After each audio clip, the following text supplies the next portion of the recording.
las cosas naturales. Yo prefiero natural. Yo, para mí al menos, siempre lo natural. El químico se utiliza cuando no hay otra solución, pero siempre lo natural. Lo natural siempre que sea efectivo. Para ciertas cosas hay, para otras que hay que recurrir a las cosas químicas. Yo confío mucho en la medicina. Antiguamente las comidas, había poca gente que se moría, por ejemplo, por cosas de comidas, o eran comidas naturales, hechas en casa. Ahora te traen de cualquier sitio comida y eso, que la sacas de la nevera y en 2 días se te quedan en mal estado, en fin, te provocan más enfermedades. Un eczema de la piel o algo, igual te puedes dar una cosa natural mejor que a lo mejor darte un medicamento. En ciertas enfermedades graves, evidentemente no quiero lo natural.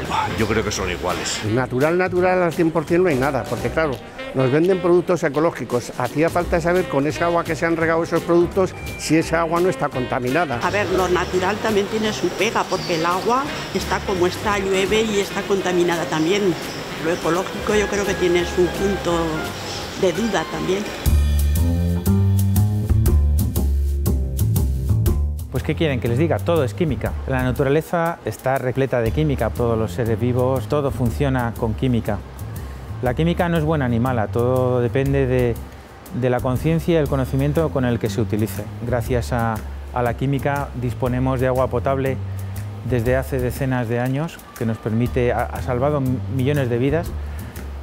Disponemos de alimentos para toda la población del planeta, disponemos de medicinas, por tanto, todo es química.